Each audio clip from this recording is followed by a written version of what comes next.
matinding pagtataka ho ito, matindi. Ayun, syempre bago natin simulan ng video ito, nais ko nga pala magbigay ng credits dito sa boses at video na matutunghayan natin ngayon at bibigyan ng reaksyon.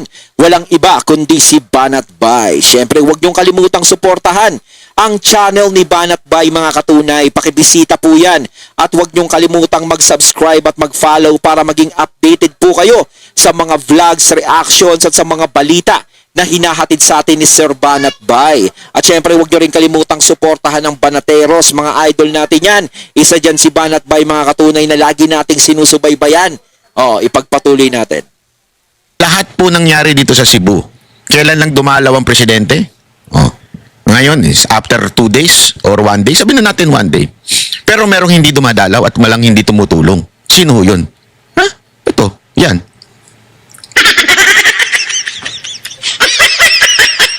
EDCA sites to be used for disaster relief. Diba? Yung EDCA na yan, supposedly para daw yaan sa disaster. Bakit hindi ata natin nararamdaman? Yung, kasi yan na sinabi nila nun tutulong tong, ito. Baka sabihin ninyo nagsisinungaling ako, may news niyan. Pero bago po mangyari ang mga ganyang klaseng usapan, ulitin lang po natin mga kababayan, baka naman pwede mag-subscribe na po kayo kasi sa mga nanonood, hindi nakasubscribe. We have the EDCA sites. I thought these EDCA sites are there to help us in times of need, during natural disasters. Nasaan na yung ating friends, partners, and allies? Wala. Dr. Michael Batu. Ayun nga daw yung sinasabi, na yung EDCA sites talagang parang nakaalalay sa atin yan kapag may mga dumating na dilubyo sa atin. Partida yan, partida na yan. Kalamidad pa lang yan. Kumbaga, yan ang nakaano pala sa kanila. Pero wala namang tumutulong sa atin na hindi naman gumagalaw yung EDCA sites. Paano pa kaya kung magkaroon ng, alam nyo na, kung magtapang-tapangan tayo at maggira-gira pa, maghamon-hamon ng ganon, nako, parang alanganin, Wala yan, sir. Ikaw naman. Pareho pa kami ng damit, Nag-usap tayo? Hindi, Amerikanin kanya. Pareho nga sila ng kulay. Pareho, Sir Banat Bay. Na lagi nilang sinasabi. And again, pareho pa kayo nakasalamin. Kaso nga lang siya chubby, Sir Banat Bay macho. these friends, partners, and allies, it's just a motherhood statement, unfortunately, from the Americans. Hindi sila pwedeng asahan sa mga ganitong panahon na look at what's going on. Diba? Like, may lindol, bumagyo. Nasaan na yung mga EDCA sites? We are just being used, by the military-industrial complex ng Estados Unidos, para magkaroon ng demand dun sa mga weapons at armas na pinoproduce nila. Hindi, baka naman pinagbabaril nila yung puno. Hindi, alam niyo mga kababayan, ito yung nakakalimutan ata ng na supposedly, yung EDSA sites na yan, yung EDCA, supposedly, yung mga training na yan, yung gagamitin daw sa pagtulong, di ba? Sa mga disaster. Pero naramdaman niyo po ba? Yung mga EDCA na yan, naramdaman niyo po ba? Parang hindi, di ba? Ayaw ko sa inyo. Pero tila hindi ko nararamdaman yan. Wala, hindi naman sila nabalita Kasi syempre kapag kumilos yung mga yan, mababalita yan. Kaso wala naman Pag hindi nabalita, hindi kumilos yan. Parang ang nangyayari kasi talagang, tama yung sinasabi nila, parang ginagamit lang tayo Di ba? Parang ganito lang. Naku. Alam nyo, kawawa talaga tayo rito sa mga to. They're creating this idea na magkakaroon ng digmaan, na mayroong threat, para may bumili ng mga armas. Yun yung nakikita ko dyan, Pero in terms of really genuinely helping us in times of need, I don't think so. Kung maalala nyo lang ng COVID, sinong bansa ang unang tumulong sa atin? It was China. China was one of the first countries that helped us. The United States, their help came a little bit later. Pro-China ka? Ano naman sasabihin nila? Pro-China ka? Hindi, totoo naman. Diba? Diba, nagba-ano sa atin yung China? Diba, alam ko, nagbigay ng mga armas yun, diba, sa atin. Diba, kahit pa paano. Tsaka yung nabalitaan ko nga, yung China daw, yung ng China ay nagbigay ng tulong sa mga nasalanta ng bagyo sa Cebu. Diba? Buti pa yung China, sana all. Diba? Kaya nga minsan iisipin mo kapag pinupuri mo yung China, sasabihin ng mga makikitid ang utak, pro-China yan. Pro-China. Pero yung mga makikitid ang utak na yan na nagsasabing pro-China, Ha? Mga gamit sa bahay niyan, puro made in China. Wag niyo itatanggi.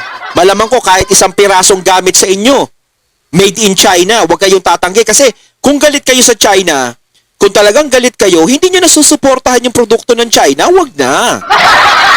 Diba? Syempre, kung practical kayo sa buhay nyo o alam nyo naman, diba? Kung talagang practical kayo, China yung bibili nyo kasi yun ang mura. Affordable. Pero kung talagang mataas ang ihi nyo, mataas ang ano nyo sa sarili nyo, di bumili kayo ng imported. Diba? Kaya magkatanggalin natin yan, yung paniniwalang pro-China, pro-ano, hindi porket binibigyan ng puri ang China, pro-China na agad yung pumupuri. Diba? Hindi sa ganun. Kumbaga, nakikita kasi kung ano yung ginagawa ng China, ginagawa ng Amerika, ginagawa ng ganitong lugar, ginagawa. Kung syempre, ang United States, gumagawa din naman ng ganun, syempre pupurihin din sila. Kaso syempre, ang nakikita talaga ngayon, ang gumagawa, yung China, na dapat tungkulin ng Amerika. Tungkulin kasi nila yan sa atin. Kasi mas kadikit natin sila Mas sila ang katulong natin, katuwang natin At saka may mga sites sila dito sa atin Pero bakit walang presensya nila? 'Di ba? 'Yun ang problema doon. Ibang bansa ang nagbibigay ng presensya.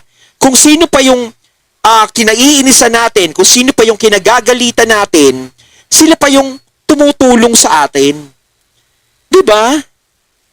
Ayaw nilang harapin yung katotohanan na tayo, kaibigan lang tayo ng Amerika pag kakailangan nila tayo. That's the truth. Yun ang masakit. Sabi ko nga, hirap na hirap Subukan ninyo mag-apply ng visa sa Amerika at sa China. Kung saan ka mas pahihirapan. Di ba?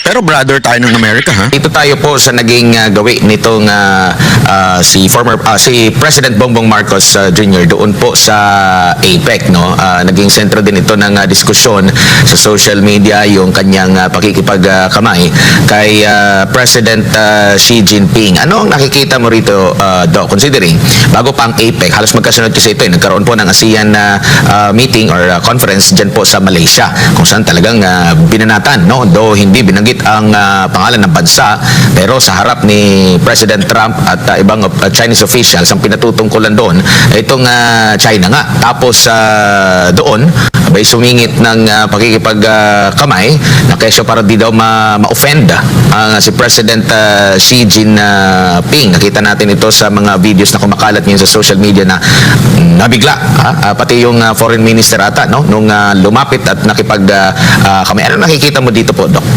Hindi nakipagkamay Ay, nakipagkamay, no? Pero tinirya, no? Wasabi ni Xi Jinping, plastic ka, Maganda siguro, Admar, kung makipakita natin sa screen, kung meron sana kayong stock footage no? Yung brief 10-second interaction ni Pangulong Marcos Jr. at ni Chinese President Xi Jinping. Kung wala, okay lang. Pero describe natin yung nangyari. So, last day ng APEC yun, and then ini-hand over na kay Xi Jinping kasi sila yung chair, no? Susunod. Nangyari, yan, nilapitan ni Marcos Jr. If you look closely at the Foreign Minister Wang Yi at the background, you see yung itsura ni Wang Yi, no? He looked very concerned. Kasi, ano ito?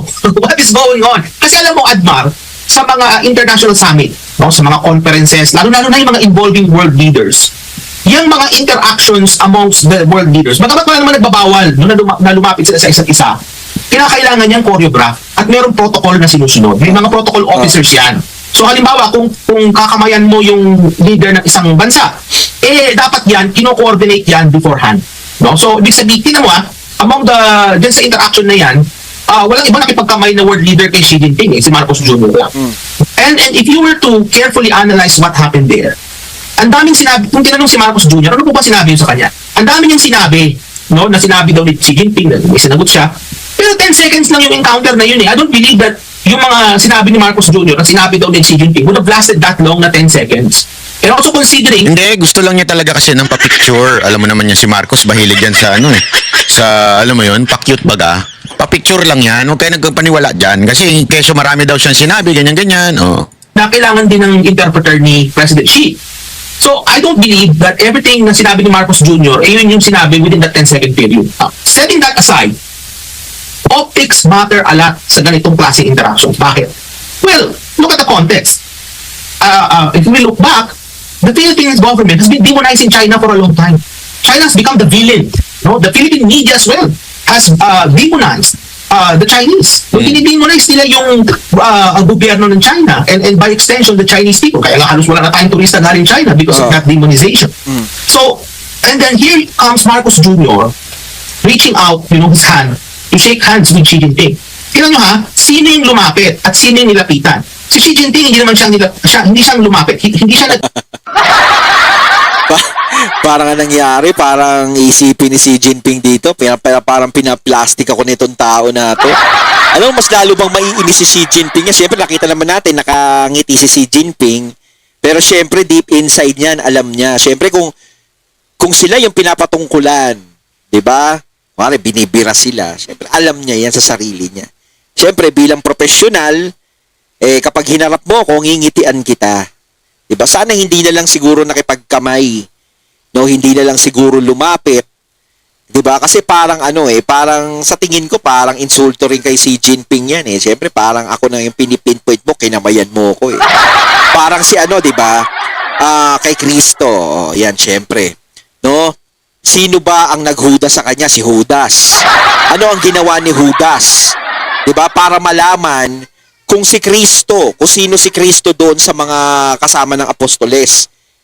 Sabi ni Judas, kung sino yung hahalikan ko, yun, siya yun. Parang ganito, parang kung sino yung kakamayan ko, positive, ikaw yung tinitira ko. Hindi naman natin binibigyan ng pero 'di ba? Sana hindi na lang nakipagkamay. Kung talagang yung chismis totoo na si Xi Jinping ang binibira ang China, 'di ba? Kasi parang iba eh. Kahit ako, ganun eh. Iba ang magiging sa akin yan eh. Diba? Parang iba magiging dating sa akin. Pero syempre, professional nga naman, ngingiti ka, tanggapin mo. O sige, kinamayan mo ko, nilapitan mo ko, nag-effort ka, okay. Initiate ng contact. It was Marcos Jr. who initiated contact and that matters a lot. Parang ganito yan eh. Kung sino yung lumapit, ay siya yung may pangangailangan. China does not need us more than us needing China. Sa totoo lang, no, hindi naman tayo kailangan ng China eh. No, talaga eh. Kita naman natin, alam naman natin yung bansang yan eh, di ba? Mayaman pa sa atin yan. Oh, sa totoo lang, di ba? Tayo ang may kailangan sa iba't ibang bansa. Oh, kasi sa totoo lang, pag tayo nakipaggera, talagang wala naman tayong laban eh. Hindi naman talaga tayo mananalo eh. Ang talagang baon lang ng mga Pilipino is yung tapang. Yung tapang talaga paninindigan. Yun ang baon ng mga Pilipino. Pero kung tayo may mga magagandang armas sa katulad din sa kanila, nasing lakas ng kanila, okay, magandang pagaluin ang tapang ng Pilipino at saka yun. Siguradong malakas tayo. Pero sa ngayon, syempre, hindi naman natin pwedeng gamitin yung puro tapang lang. Kailangan magkaroon tayo ng gulang. Kaya hindi pa rin natin, kung tutusin, hindi pa rin natin kaya tumayo mag-isa. 'Di ba? Wala tayong gagawin kundi makisama. Hindi naman yung makisama na magpapasakop tayo Yun lang ang opinion ko. Kailangan maging matalino tayo. Like yung ginawa ni PRRD. Sinayaw niya yung mga tugtog pero wala silang nakuha sa atin. Sa bansa natin. Sinayaw niya yung mga tugtog. Pinakisamahan niya yung mga bansa. 'Di ba? Matitinding bansa yun. Russia, China. 'Di ba? Napaamo ni PRRD yun. Bihira mapaamo yung mga yun. 'Di ba? Pero kita nyo naman. Oh. Mas kailangan natin ng China kaysa ang China ay kailangan tayo. So yun yung pinapakita ng messaging nito, no? I mean, although Marcos Jr. said that, kasi tinanong siya ng mga reporters eh. Ang sabi niya, parang masyado naman kayong, parang he brushed it off saying na, masyado niyo naman binibigyan ng interpretasyon yung interaction. I mean, although he sees it that way, but from the point of view of optics, and signals, iba yung pinapakitang signal nito na mayroong pangangailangan ng Pilipinas sa China. Yun yung sinasend na signal. Kaya, so parang ganito. Pagkatapos tirahin yung China sa speech, bigla nakipagkamay kasi may kailangan sa China. Parang napakawalang yan pagkatapos mo kong birabirahin may kailangan ka sa akin. Parang gano'n. Oh. Alam nyo mga kababayan, sa mga ganitong klaseng conferences involving world leaders, what matters a lot is the optics yung galawan nila, binabantayan yan. Kaya nga may protocol, no? May protocol na sinusunod. And hindi lang yun, I mean, Marcos Jr. could have organized, a far more longer interaction with the Chinese leader. We are long overdue for such an interaction with the president. Hindi yung ganyan 10 seconds lang na nakipagkamayan. They need to sit. Huwag mo naman binubuking masyado. Binubuking mo masyado, sir eh. Buking na si Marcos dyan na tinatarantado lang yung mga Pilipino eh. Huwag masyado. Down